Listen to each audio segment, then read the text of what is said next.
Hi, my name is Amanda Sotelo, and my research topic is based on mental health applications as a means of treating mental health. The first study that we're going to look at is by Longyear and Kushlev, a 2021 article. Now, let's go based on the usage of mental health applications. Since 1990, mental health disorders have risen more than 30%. Mental health applications are increasingly available nowadays for consumers and patients. Less than 1 in 3 people with mental disorders are able to receive treatment. In continuation, why do we use mental health applications? Well, before COVID, there was a variety of reasons: depression, anxiety, stress, and these are caused by everyday circumstances such as school, probably family, or finances, so on and so forth. But in regards to COVID-19, we are looking at social isolation, unemployment, economic recession, and less access to in-care services. All of these have had a heavily impact on an individual's mental health.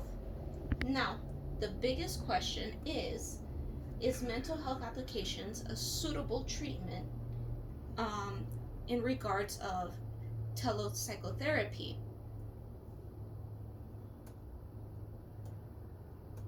As we look further in a contrasting hypothesis, mental health applications offer affordability. A lot of people before COVID and during COVID had very little to no access to in-care facilities or in-care patient treatment. A lot of the times before attending an appointment, there is a deductible that has to be paid either in that moment before the appointment, or you will get billed later after. So mental health applications is an affordable way for people that don't have the financial means to provide the services needed to help themselves. Now, another thing is conveniency. Many of us are working, going to school, or taking care of kids. Probably in our schedule, we have little to no time to look after ourselves.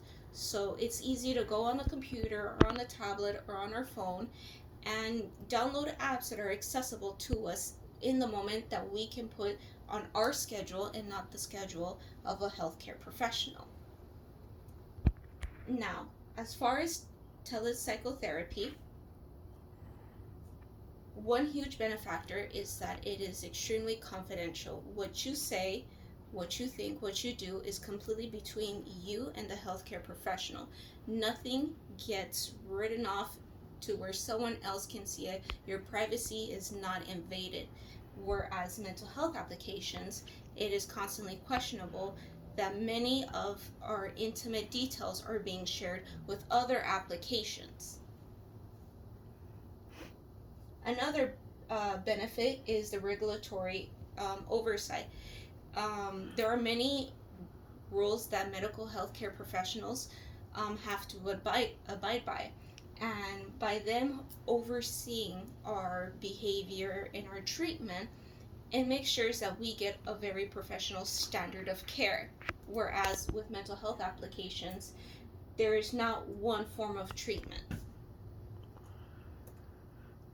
In a secondary article by Wang, Fang, and Yu in a 2020 article,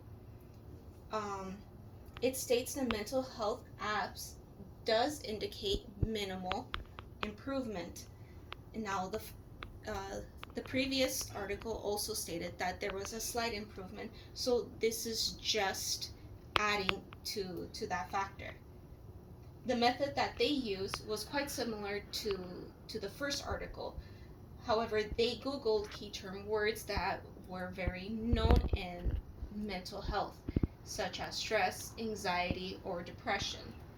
They also use scholarly search engines such as Google Scholar to further and review scholarly papers. After they um, got all the papers that they needed. They peer reviewed. Their conclusions is that their results were minor.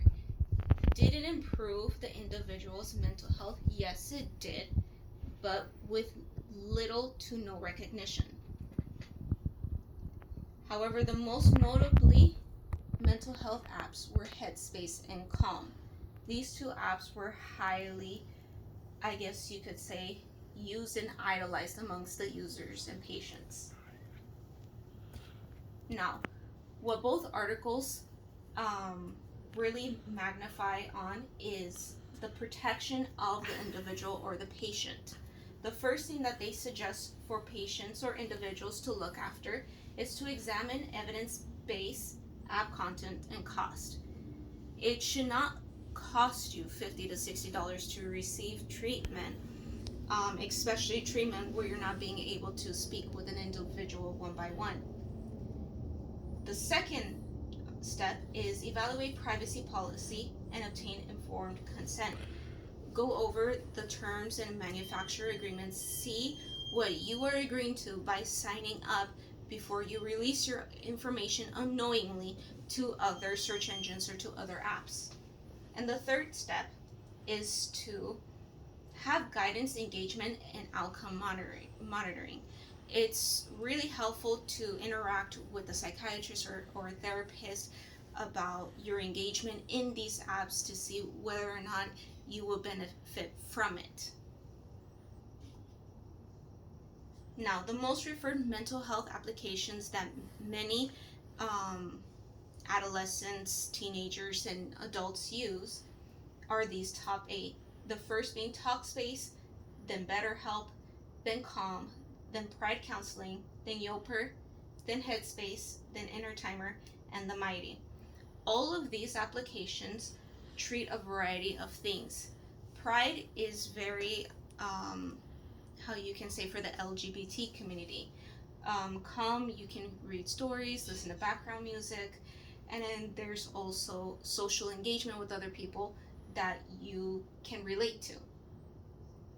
And that concludes the end of my presentation. For any further questions, please feel free to contact me. Thank you.